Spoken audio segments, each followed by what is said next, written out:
Did you know 93% of for sale by owners end up listing with an agent? Of the 7% that are successful in selling their own home, nearly half of those are sold to a person that the seller knew beforehand, like a friend or a family member.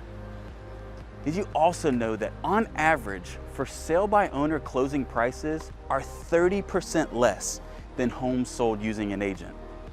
Now, with the tips that I'm gonna share with you in this video, I guarantee you'll be just as successful at selling your own home for top dollar as the best agents in your market.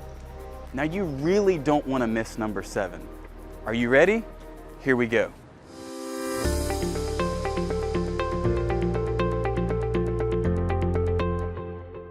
Number 1, declutter and stage. The first thing you need to know, if you have a lot of stuff, you must declutter your space. Pack up everything. You're going to be moving soon anyway. Pack up your knickknacks, your board games, your DVD collections, children's toys, trinkets, dog crates, family photos, stacks of old mail. Pack everything. The only items left should be the main pieces of furniture, along with some lamps for lighting, some houseplants, and a few pieces of art to show off the home's functionality and give the space more appeal.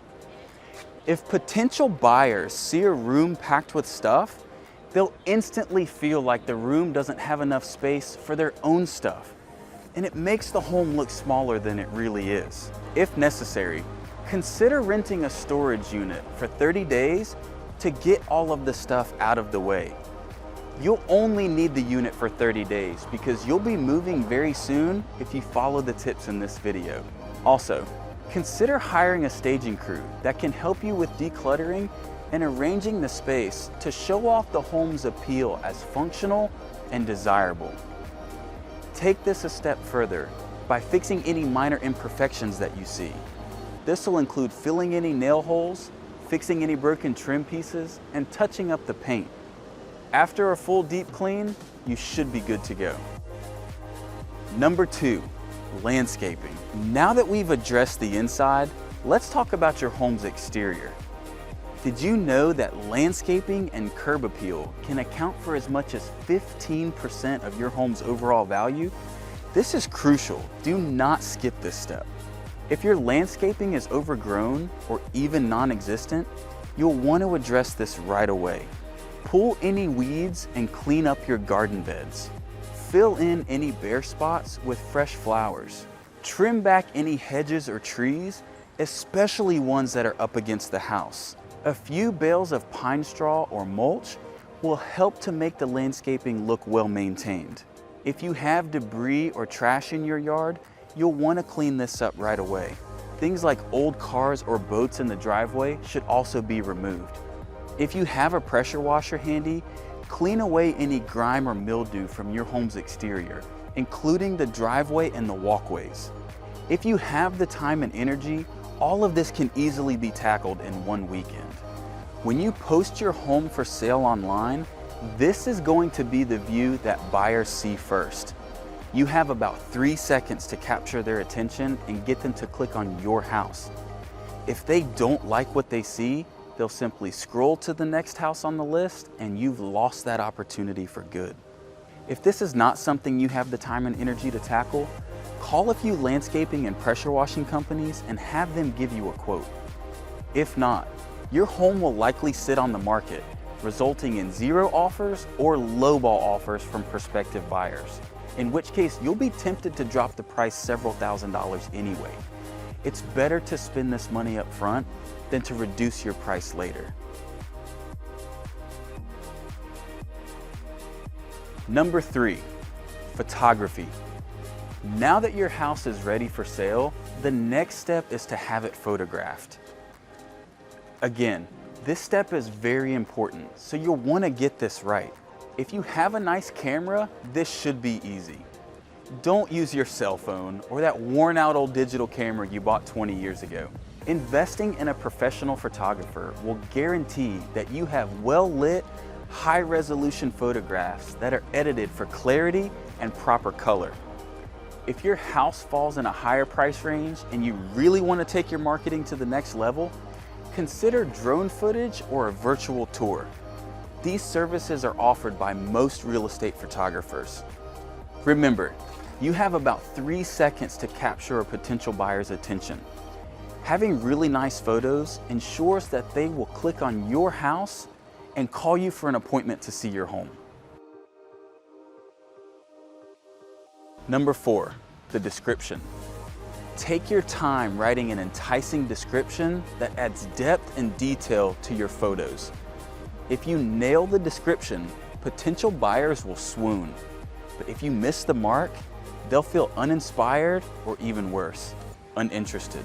This is your opportunity to tell your house's story. Photos help to draw buyers in, while the description helps to stoke further excitement. You want to paint a picture in the buyer's mind of what life is like in your house. Always point out things in your area that are desirable. For example, if your house is located near exciting outdoor activities or a nature preserve, that needs to be in the listing description. Or if it's within walking distance to trendy shops and restaurants, you'll want to let buyers know that. Really try to figure out who the target buyer is for your home. Then let your description entice that particular buyer. For example, if your home is a craftsman cottage located in an urban area, your target buyer is likely a young professional in their late 20s or early 30s. You'll want to highlight things like easy access to coffee shops or the exciting nightlife. If your home is in need of serious updates or repairs, then your target buyer is likely an investor or a DIYer. You'll want to use buzzwords like potential profit and equity. Remember, 95% of buyers use the internet to start their home search, even before they speak to a buyer's agent.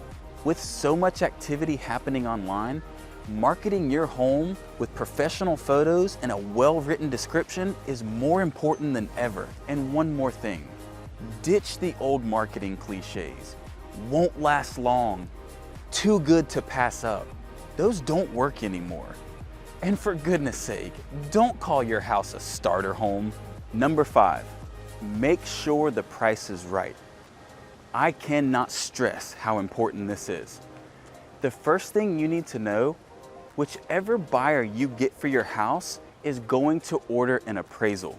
When the appraiser comes to your home, they're going to do a very detailed search of homes similar to yours, in which they'll take into account features like the quality of finishes that you have in your home, as well as the age and condition of the functional systems, like the HVAC. It's important to remember that the appraiser has the final say of what your home is worth. If the contract you have in place with your buyer is contingent upon an appraisal, as most of them are, the number that the appraiser determines is the number that you're going to have to abide by, or else you risk cancellation of the contract and you have to start all over with another buyer. For example, if you priced your home at $250,000 and you accept a full price offer, but the appraiser finds that your home is only worth $225,000, your buyer's lender is only going to loan $225,000.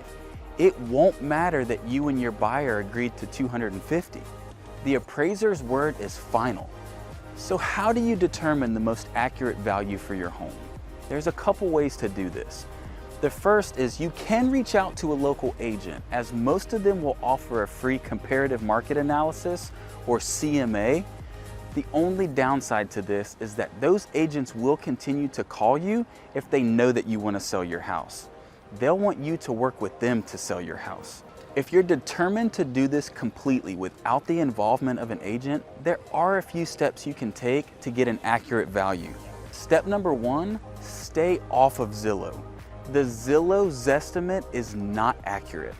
If you price your home using Zillow, you are setting yourself up for failure. Use Realtor.com instead. Why Realtor.com and not Zillow? That's easy. Realtor.com is syndicated with your local MLS, so the information you find on there is usually much more accurate. Zillow is not. The easiest way to find out your home's value is to go to Realtor.com and click on the Just Sold feature.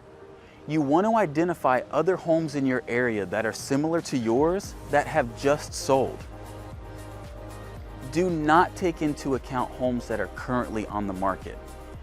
Their asking price is not an accurate indicator because they may be overpriced due to inexperienced agents. Remember, the appraiser is only going to take into account homes in your area that have just sold.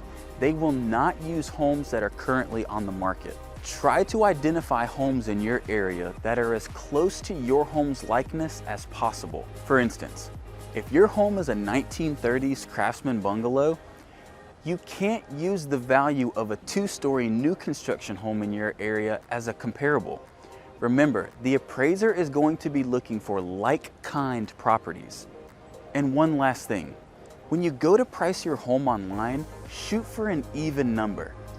For instance, if you plan to list your home at $500,000, don't price it at $499,999. By doing this, you will exclude all buyers who are shopping in the $500,000 to $600,000 price point.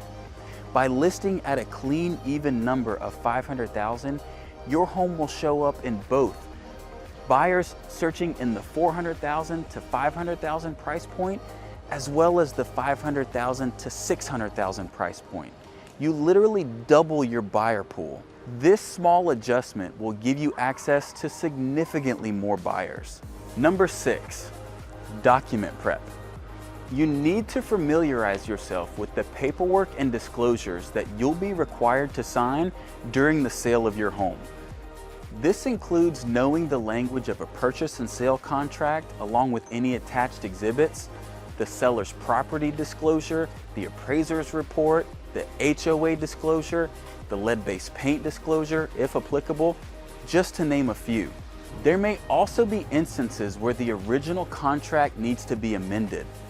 If the buyer wants to change any details about the original contract, they'll need to present you with an amendment. Read these carefully so you'll know how to proceed. One of the most important of these documents is the seller's property disclosure. You may be tempted to only highlight the positive aspects of your home and not its negatives. However, you want to be as honest and forthcoming as possible about any material defects that may exist with your home. After all, there can be major legal repercussions if the material defects of your home are not properly disclosed. You want to answer any questions from potential buyers and their agents in an honest manner. Answering untruthfully or in a misleading way can have serious legal repercussions. The buyers can take legal action against you if the misrepresentation was serious enough. They could rescind the purchase of your home and require that you pay their legal expenses as well. To bypass the fear of legal problems once your home is sold, I highly recommend hiring a professional home inspector to perform a pre-sale inspection. They will notate any material defects that exist with your home and give you time to address these issues before your home goes on the market and before you reach the negotiation stage with potential buyers. Number 7, marketing. This is the one single area that will make the difference between 0 buyers finding your house and dozens of buyers finding your house. You want your house to be in front of as many people as possible, but not just any people. You want your home to be in front of the right people. For example, if you have $1 million home in a golf course community with a 4-car garage, having your home seen by a young married couple that are first-time buyers is pointless. They're not going to buy your home. Your perfect buyer probably earns between $500,000 and $700,000 a year, enjoys playing golf, and has 3 or more cars. The same goes for a house in a lower price point as well. If you have a standard 3-bedroom, 2-bath home priced at $250,000, your most opportune buyer is probably going to be that young married couple buying their first home or an older retired couple looking to downsize. That's the buyer that you need to market to. That's the buyer that will pay top dollar. Marketing your home to that buyer is what will sell your house fast for the most amount of money. Now, in addition to placing a sign in your yard, hosting an open house, and listing your home on Zillow, here are just a few options for marketing your home to the most opportune buyer. The first is called circle prospecting. This is where you call and email your entire neighborhood and let them know that your house is for sale. There's a very good chance that they will know somebody who wants to live in your neighborhood.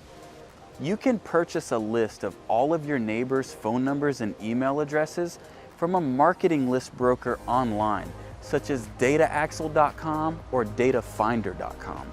The next is a direct mail campaign. Create a nice brochure using your professional photos on a website like Canva and mail this to an area where your most opportune buyer might currently be living. For example, if your target buyer is a first-time buyer, mail this brochure to all of the apartment complexes in the area where your first-time buyer might currently be living and is thinking about purchasing their first home. The post office has a program called Every Door Direct Mailer, where they will mail your brochure to an entire neighborhood or even to an entire zip code. They will mail your brochure to every single house within your selected route. Make sure you include your contact information so that they'll know how to reach you. And the third, purchase ad space on Facebook. This one is easy. Create an ad on Facebook using your professional photos and narrow down a list of buyers that match the characteristics of your most opportune buyer. Then Facebook will target them by placing your ad directly in front of them every time they log into their Facebook page. Of course, there are several more advanced marketing techniques that will sell a more unique or more expensive luxury home, but these will get the job done for most sellers. Number 8, closing. Find a highly rated closing attorney or title company, depending on what state you live in, to finalize your closing and to handle all of your paperwork. They will facilitate the transfer of funds from your buyer's lender to you, as well as help you to determine the amount of taxes and fees that you'll be required to pay as a result of your home sale. These include, but are not limited to, prorated property taxes, title and deed transfer fees, title insurance, and HOA fees, just to name a few. And one last thing, for a pro tip, be sure to answer every phone call and respond to every email quickly. Chances are you're gonna get bombarded by real estate agents who want you to use them to sell your house. Just say no and hang up.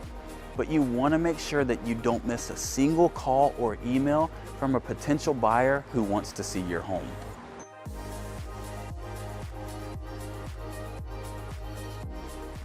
Look, I know this is a lot of information, but you can do this. If you have any questions or you need any assistance, please reach out to me. Here's my contact information. It's also written in the description below. Reach out to me. I'll be glad to help you in any way that I can. If you like this content and you want to see more, please check out our YouTube page and subscribe. We release new videos every single week. Thanks again.